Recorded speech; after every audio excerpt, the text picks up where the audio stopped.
जरूरी है। नमस्कार, एमएनएस न्यूज लाइव में आप सभी का स्वागत है। मैं हूं आपके साथ अर्शी अंसारी। आइए देखते हैं देश और दुनिया की तमाम बड़ी खबरें। इससे पहले एक नजर हेडलाइंस पर। 2 नवंबर को अरविंद केजरीवाल की गिरफ्तारी होगी, दिल्ली की मंत्री आतिशी का बड़ा दावा। केजरीवाल पर अनुराग ठाकुर का तंज, ईमानदारी का सर्टिफिकेट देने वाले के मंत्रियों को जेल के बाद नहीं हुई बेल। फोन हैक होने का आरोप लगाने वाले नेता कराए एफआईआर, रविशंकर प्रसाद। आइए देखते हैं खबरें विस्तार से। 2 नवंबर को अरविंद केजरीवाल की गिरफ्तारी होगी, दिल्ली की मंत्री आतिशी का बड़ा दावा। जी हां, ईडी ने दिल्ली के मुख्यमंत्री अरविंद केजरीवाल को आबकारी नीति से जुड़े मनी लॉन्ड्रिंग केस में पूछताछ के लिए 2 नवंबर को तलब किया है। इसी मुद्दे पर मंगलवार को एक प्रेस कॉन्फ्रेंस करते हुए आम आदमी पार्टी के नेता और दिल्ली सरकार में मंत्री आतिशी ने दावा किया है कि 2 नवंबर को अरविंद केजरीवाल को गिरफ्तार कर लिया जाएगा।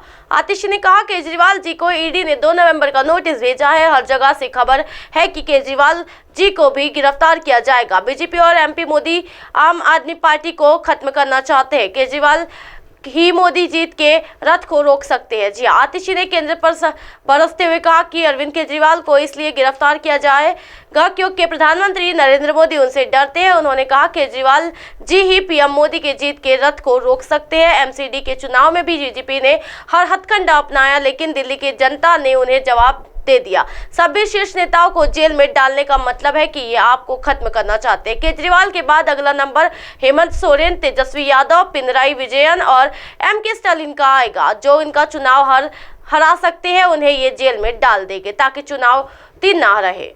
चार्जशीट में कई बार हुआ केजरीवाल का जिक्र। जी हां, बता दें कि दिल्ली के सीएम अरविंद केजरीवाल को पीएमएलए के तहत समन जारी किया गया। बता दें कि ये भी पहली बार है कि जब केजरीवाल को ईडी ने समन भेजा है। अप्रैल में इस मामले में सीबीआई ने उनसे पूछताछ की थी। ईडी ने मामले में दाखिल अपनी चार्जशीट में कई बार केजरीवाल के नाम का जिक्र किया और कहा है कि आप निरस्त की जा चुकी दिल्ली आबकारी नीति 2021-22 को तैयार करने और लागू करने के संबंध में आरोपी आपके नेता केजरीवाल के संपर्क में थे।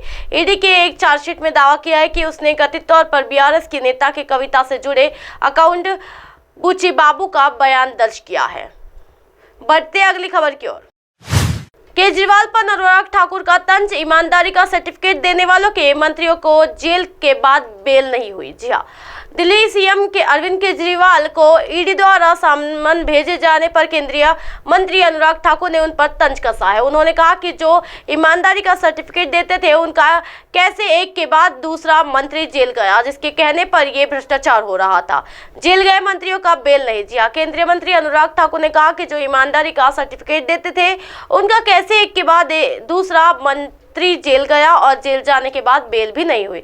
जिसका मुखिया ही ऐसा हो जो ईमानदारी का सर्टिफिकेट बांटता हो, तो पता है कि आशीर्वाद किसका था और किसके कहने पर यह भ्रष्टाचार हो रहा है। जी हाँ, 2 नवंबर को केजरीवाल को पूछताछ। जी हां, बता दें कि दिल्ली के आबकारी नीति घोटाले मामले में ईडी ने सोमवार को दिल्ली के मुख्यमंत्री अरविंद केजरीवाल को समन भेजा है। जांच एजेंसियों ने घोटाले से जुड़ी मनी लॉन्ड्रिंग मामले में केजरीवाल को 2 नवंबर को पूछताछ के लिए पेश होने का कहा है।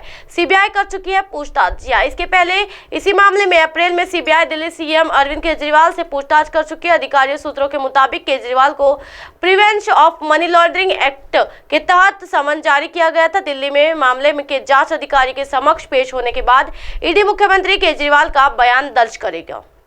बढ़ते अगली खबर की ओर।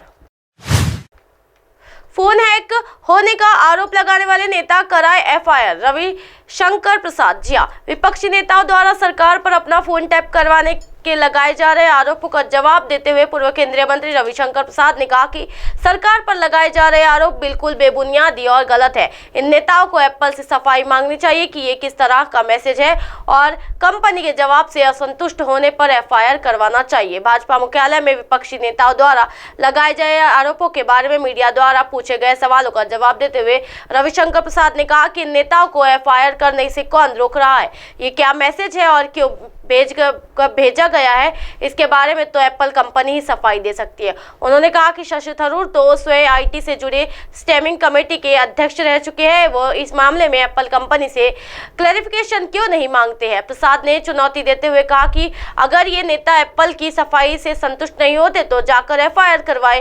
प्रसाद ने इन नेताओं के आरोपों को राहुल गांधी द्वारा लगाए गए आरोपों के सामने बताते हुए कटाक्ष किया है कि ये इस तरह का मामला लग रहा है जैसे कि राहुल गांधी ने देश भर में हल्ला मचाया है कि पेगासस ने उनके फोन की जासूसी हो रही है। लेकिन जब सुप्रीम कोर्ट ने उन्हें अपना फोन जांच कमेटी को जांच के लिए देने को कहा तो उन्होंने नहीं दिया। रविशंकर प्रसाद ने सरकार पर लगाए जा रहे आरोपों को बेबुनियादी और गलत बताते हुए कहा, एप्पल कंपनी से वेरिफिकेशन मांगने से और एफआईआर दर्ज करवाने के लिए बजाय ये तमाम लोग सरकार पर आरोप लगा रहे हैं जो बिल्कुल बेबुनियाद और गलत है।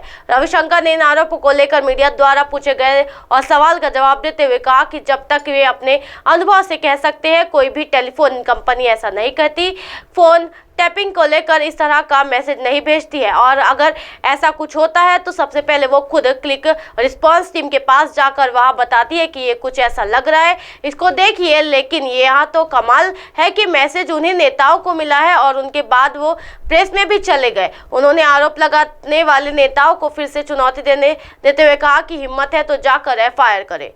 इसी तरह की दिन भर की तमाम बड़ी खबरों से फिर कराऊंगी आपका रूबरू। तब तक के देखते रहिए एमएनएस न्यूज नेटवर्क। मेरे साथ ये निर्शल सारी के साथ नमस्कार।